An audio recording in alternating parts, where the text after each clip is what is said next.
हमने कागज वागज कुछ नहीं भरा, साइन वाइन कुछ नहीं किया, हमारे खाते से पैसे निकाल लिए गए। जब हमने चेक कराया, जब हमें पता चला कि हमारे खाते से पैसे निकल गए। कितने पैसे निकाल लिए? 6,000 एक बार, फिर 4,000 एक बार।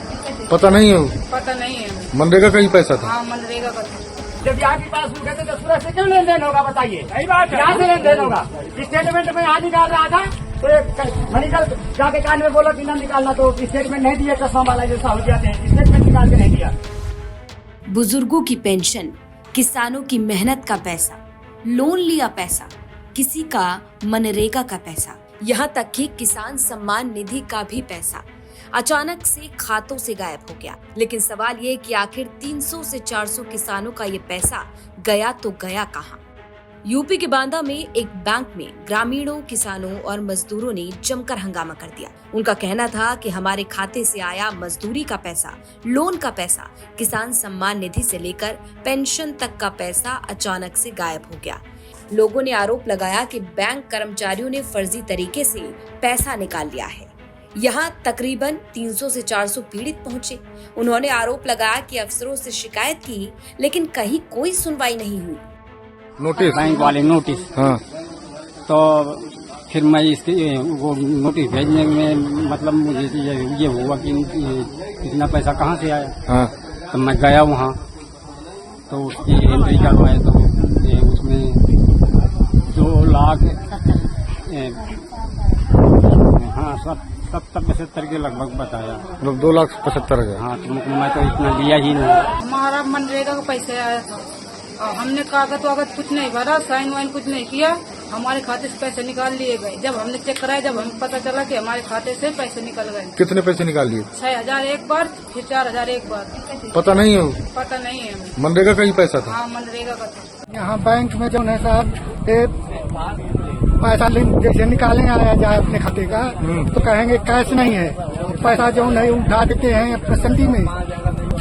अच्छा, ब्याज का भी काम करता है? संती में लेने जाए जो न बैंक जो गरीब आदमी आता है तो वहाँ 10 रुपया 1,000 जो है उठते हैं क्या ब्याज में? हाँ, ब्याज में जो है देते हैं? हाँ। कौन कौन देता है पैसा? कौन देता? यहाँ बैंक के जो है यहाँ से चपरासी है, बरदानी नाम है। हाँ। वो और एक जो प्रमोद जो है वो बैंक मित्र है? है। हाँ। ये जो है अधिकारियों को, बड़े बड़े अधिकारियों को जो है अपने उसमें करके बस उनसे भी ये काम करवाते हैं। मामला जसपुरा थाना इलाके के गड़रिया गांव का है। यहाँ रहने वाले सैकड़ों मजदूरों, किसानों के खाते गांव के ही बैंक में है। सरकारी योजनाओं का पैसा सीधे उनके खाते में आता है। ग्रामीणों का आरोप है कि उनका पैसा फर्जी तरीके से दूसरे के खातों में पहले ट्रांसफर किया गया।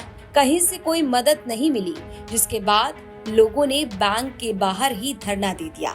लेकिन बैंक मैनेजर ने सभी आरोपों को गलत बताया। तो आरोप लगा रहे हैं, ये बिल्कुल झूठे हैं, निराधार हैं। इनके जिन के खाते में इनको दिक्कत आई है कि भाई हमारे खाते से पैसा निकला है, उनका सबका स्टेटमेंट निकाल के दे दिया गया है। पुलिस वाले आए हुए हैं, वो अपना रिकॉर्ड मेंटेन कर रहे हैं, आगे जाके जांच के लिए वो भेज दिए जाएंगे। ये गलत, निराधार, झूठे आरोप लगा रहे हैं, बिना मतलब के आरोप है, इनमें कोई भी सच्चाई नहीं है। उनके खातों से फर्जी तरीके से पैसे निकासी और उनका ट्रांजैक्शन दूसरे खातों में करके फिर उनको पैसे निकासी की शिकायतें उन्होंने किया है। मैंने स्पष्ट रूप से जिलाधिकारी को और बैंक के बड़े अधिकारियों को जांच करने के निर्देश दिए और कार्रवाई करने के निर्देश दिए। लगभग कितना पैसा की हेराफेरी की? ये अब जांच में पता चलेगा। लगभग कितने लोग हैं उसमें दर्ज होगा? 300-400 लोगों का विवरण बताया है, लेकिन अभी मेरे पास 25-30 लोग आए थे जो अपने अपने पासबुक भी लिए थे और अपने अपने बैंक अकाउंट का विवरण भी बताया। तो अब मामला बढ़ा तो जांच की बात करी जा रही है। लेकिन जांच तो ठीक है, पर अधिकारी साहब ये तो बताइए कि फिलहाल इन गरीबों का क्या होगा? ये गरीब अब क्या करेंगे? किसी गरीब की मेहनत का पैसा चला गया, किसी की पेंशन चली गई, वो बुजुर्ग अब इतने बुढ़ापे में क्या करेगा? कैसे घर चलेगा? कैसे परिवार चलेगा? आखिर कैसे गुजारा होगा? वो पैसा जो किसी काम के लिए, खेती के लिए लोन लिया गया था, वो भी चला गया। ऐसे में घर चलाएं तो चलाएं कैसे? ऐसे में उठते हैं कई बड़े सवाल। पहला सवाल, गरीबों के खातों से कब से हो रहा है फर्जीवाड़ा? दूसरा सवाल, मेहनत की कमाई चली गई, गुजारा कैसे होगा? तीसरा सवाल, लोगों का पैसा कब तक वापस मिलेगा? चौथा सवाल, आरोपियों के खिलाफ एक्शन कब और क्या लिया जाएगा? तमाम जिम्मेदार अधिकारी साहब सामने आइए और इन सवालों का जवाब दीजिए। ये सवाल इन गरीबों के हैं, ये सवाल इन किसानों के हैं, क्योंकि इन सवालों पर इनकी जिंदगी टिकी है। पॉइंट ब्लैंक इसी तरीके से आपकी खबरों को लेकर आता रहेगा और आपके सवालों को उठाता रहेगा। ये खबर हमें भेजी थी बांदा से सिद्धार्थ गुप्ता ने। इस खबर से जुड़ी और इस शो से जुड़ा अपना सजेशन कमेंट बॉक्स में जरूर रखें।